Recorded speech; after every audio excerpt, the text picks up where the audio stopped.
14 মাস পর হাজব্যান্ড বাড়ি এসেছে, তাও আবার শূন্য হাতে। কিন্তু কেন, সব বলবো আজকের ভিডিওতে। তো চলুন ভিডিওটা না টেনে সম্পূর্ণ দেখুন, আশা করছি ভালো লাগবে। আসসালামু আলাইকুম, সবাই কেমন আছেন? আশা করছি সবাই ভালো আছেন ও সুস্থ আছেন। আমি শিল্পী, আমি নদী জেলার ছোট্ট একটা গ্রামে থাকি। আবারও নতুন একটা দিনে নতুন একটা ব্লগ ভিডিও নিয়ে চলে এসেছি আপনাদের মাঝে। আশা রাখছি আজকে ভিডিওটি ভালো লাগবে। আজকের ভিডিওটি শুরু করেছি জামা কাপড় মেলা থেকে। আর এই দেখুন, এই এতগুলো জামা কাপড় সব আপনাদের ভাইয়ার। তো উনি বাড়ি এসেছিল শুক্রবারের দিন, তো সেই দিনকে আর আমি কিছু করিনি। তো শনিবারের দিনকে আমি এই জামা কাপড়গুলো আগে সব কেচে দিয়েছি, মানে যেগুলো নিয়ে এসেছিল আর কি, ওনার নিজেরই কাপড়। তো ওইগুলো সব কেচে ধুয়ে ছাদে মেলে দিয়েছিলাম। তো তারপর থেকে আর কোনো শ্যুট করা হয়নি, একবারে সন্ধ্যাবেলা শ্যুট করেছি। তো এখন সন্ধ্যাবেলা আগে আমি জামা কাপড়গুলো ভাঁজ করে নিয়েছিলাম অফ ক্যামেরায়। তো এখন আমি জামা কাপড়গুলো ওনার ব্যাগে রেখে দিব, কারণ আমার ওনার জামা কাপড়গুলো রাখার মতো কোনো জিনিস নেই, মানে জায়গা নেই আর কি। তো উনি বললো যে আমার জামা কাপড়গুলো আমার ব্যাগে রেখে দিতে, তো তার জন্য আমি জামা কাপড়গুলো ব্যাগে রেখে দিচ্ছি। অন্যবার যখন বাড়ি আসে তখন ওনার জামা কাপড়গুলো শোকেসের ভিতরেই থাকে। তো এবার যেহেতু শোকেসটা আমি বিক্রি করে দিয়েছি, তো তার জন্য আর জামা কাপড়গুলো রাখার জায়গা নেই। তো আলমারিটা কিনবো ভাবছি, দেখি কবে যাওয়া যায় আর কি। তো যাই হোক, আজকের ভিডিওটি যেহেতু হাজব্যান্ডকে নিয়ে, তো ওনার ব্যাপারে কিছু বলা উচিত আমার মনে হলো, তার জন্য বলছি। তো উনি হোটেলের রান্নার ওস্তাদের পদে কাজ করেন। তো যাই হোক, আজ 5-6 বছর ধরে একটা হোটেলেই আছে।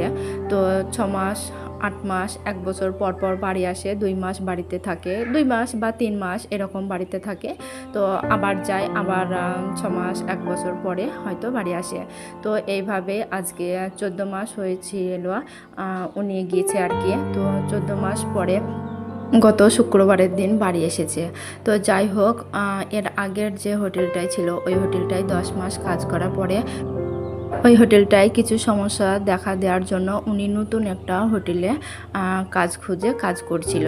তো ওখানটায় এর আগের হোটেলে 15 দিন কাজ ছেড়ে চলে এসেছিল। আবার নতুন যে হোটেলটায় কাজ লেগেছিল, সেই হোটেলটাতেও 1.5 মাস পরে তারপরে 1 মাসের মাইনে দিয়েছিল। তো এর আগের যে মাইনেটা দিয়েছিল সেই টাকাটা দিয়ে আমি এই 1.5 মাস চালিয়েছি। তো এই 1.5 মাস পরে 1 মাসের মাইনে নিয়ে আবার অন্য একটা হোটেলে গিয়েছিল।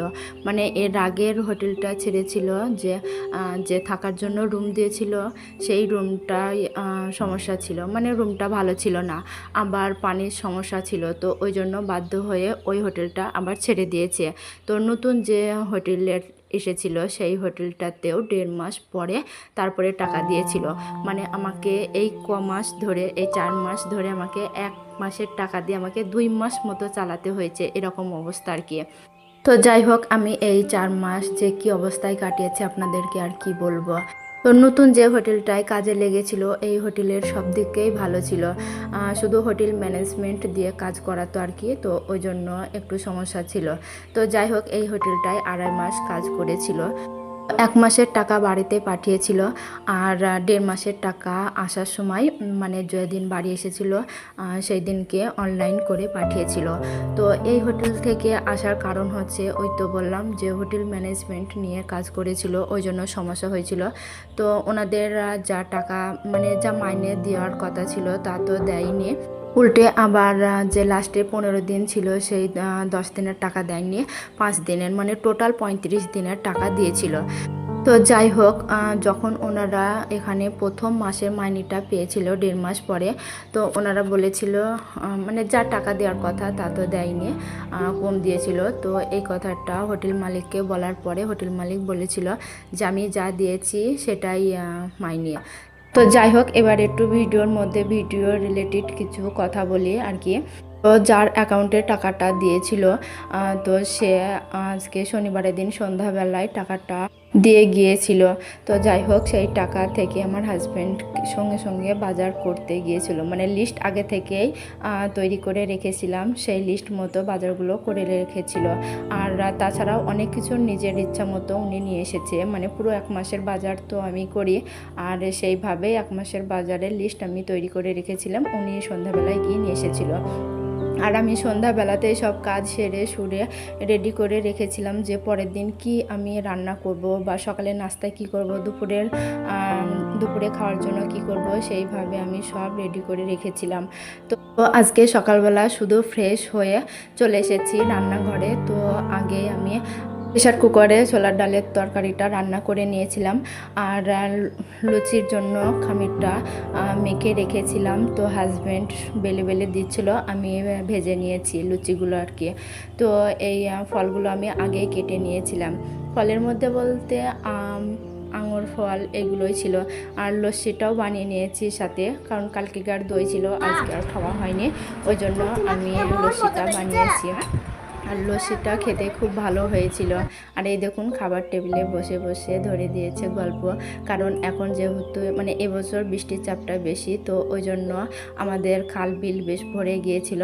আর আমার ছেলে মাছ ধরতে যাবে বলে তার জন্য বলছে ওর আব্বুকে যে আব্বু আমাকে জাল কিনে দেবা, আমি মাছ ধরতে যাব। তো যাই হোক, এই গল্প করতে করতে সকালের খাওয়া দাওয়া কমপ্লিট হয়ে গেছে। আমিও খেয়ে নিয়েছি সাথে। তো এখন চলে এসেছি প্লেট বাটিগুলো মেজে ধুয়ে নিব। আর খাওয়ার পরে এইটাই হচ্ছে সবথেকে বড় সমস্যা, যতবারই খাবেন ততবারই থালা বাসন মাজতে হবে। যাই হোক, খেতে না হলে তো থালা বাসন মাজতে হতো না, কাজও করতে হতো না, তাই না?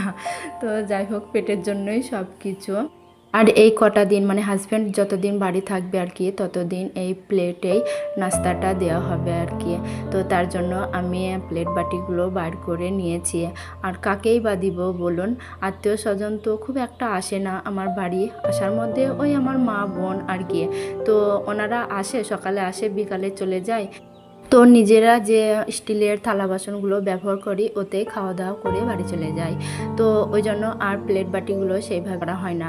তো হাজব্যান্ড যখন বাড়িতে আসে, আশা করি মানে চেষ্টা করি তখনই এই প্লেট বাটিগুলো ব্যবহার করতে।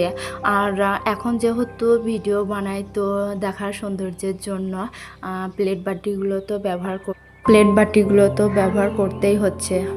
তো এইভাবে প্রবাসী হাজব্যান্ডকে নিয়ে দিন চলে যাচ্ছে আর কি। তো প্রবাসী বলতে পারেন। তো প্রবাস মানেই তো হচ্ছে 6 মাস 1 বছর থাকা, তো তাই না? আমার হাজব্যান্ড তো 6 মাস 1 বছর, এবার তো 14 মাস পরে আসলো। তো যাই হোক, প্রবাসী বলি আর কি। তো যাই হোক, হোটেল সম্বন্ধে যা বলছিলাম, তো হোটেলের ম্যানেজমেন্ট যেহেতু থাকেন, তো ওনারা তো এনাদের মাইনের টাকাটা দিয়েই ওনাদেরকে মাইনে দেয়, মানে হোটেল ম্যানেজমেন্টওয়ালাকে মাইনে দেয়। তো যাই হোক, ওই তো বলেছিলাম যে সেটকে বলেছিল, মানে হোটেল মালিককে বলেছিল, তো হোটেল মালিককে বলার জন্যই হোটেল ম্যানেজমেন্টের রাগ হয়েছিল। তো ওই জন্যই ওনারা হোটেল থেকে বার করে দিয়েছিল, মানে হিসাব দিয়ে ওনারা হোটেল থেকে চলে যেতে বলেছিল, আবার 10 দিনের টাকাও দেয়নি। তো এর জন্যই হঠাৎ করে হাজব্যান্ড বাড়ি চলে এসেছিল। আর যেদিনকে হোটেলটা ছেড়ে দিয়েছিল সেই দিন সন্ধ্যাবেলায় টাকাটা দিয়েছিল। তো রাত্রিবেলা কোনো রকম ছিল ওই হোটেলের রুমে। তো তারপরের দিনে ট্রেন ধরে চলে এসেছিল বাড়িতে। তো যাই হোক, ওই জন্য আর হাতে সময় ছিল না বাজার টাজার করার। তো আর মেন কথা হচ্ছে, টাকাটা তো অনলাইনে দিয়েছে, তাই না? তো ওর কাছে আর কোনো টাকাই ছিল না। তো ওই জন্য উনি আর বাজারটা করতে পারেনি। তো যাই হোক, এই ভাবেই উনি হঠাৎ করে বাড়ি চলে এসেছিল, আর কিছু নিয়ে আসতে পারেনি। ওই বাচ্চাদের জন্য ট্রেন থেকে কিছু খাবার কিনে এনেছিল, ওটাই ব্যাস, আর কিছু নাই। তো যাই হোক, আমার বাচ্চারা খুব ভালো। যাই হোক, ওরা কিছু বলেনি যে আব্বু তুমি এই নিয়ে আসো নিয়ে, তা নিয়ে আসো নিয়ে। ওরা শুধু বলেছিল আব্বু তুমি বাড়ি এসেছো, ওটাই। তো যাই হোক, এই কথাটা শুনে আমার খুবই ভালো লেগেছিল, সাথে আনন্দ হয়েছিল। তো যাই হোক, টাকা তো এনেছিল, কিন্তু টাকা হাতে করে আনেনি, এটাই যা। তো বাড়ি এসে অনেক কিছুই কিনে দিয়েছে বাচ্চাদের। এবার ওই হোটেল থেকে অন্য হোটেলে কাজে লাগতো, কিন্তু যেহেতু এখন বর্ষায় তেমন হোটেলে কোনো কাজ নেই। আর তাছাড়া হচ্ছে কিনা যে এখন যদি আবার নতুন একটা হোটেলে কাজে লাগে, মিনিমাম 6 মাস কিংবা 1 বছর কাজ করতে হবে, না হলে আর ওনারা বাড়ি আসতে দেবে না। ও ওই জন্যই দুজন মিলে সিদ্ধান্তটা নিয়েই হচ্ছে কিনা বাড়ি আসতে বলা। তো যাই হোক, উনি এখন হয়তো এরকম না হলে উনি এখন হয়তো বাড়ি আসতো না, হয়তো জানুয়ারির দিকে বাড়ি আসতো। যাই হোক, যতক্ষণ বাড়ি চলে এসেছে, আর কিছু বলার নেই। আর সব থেকে বড় কথা হচ্ছে আল্লাহ যেটা করে তার মধ্যে নিশ্চয়ই ভালোই থাকে।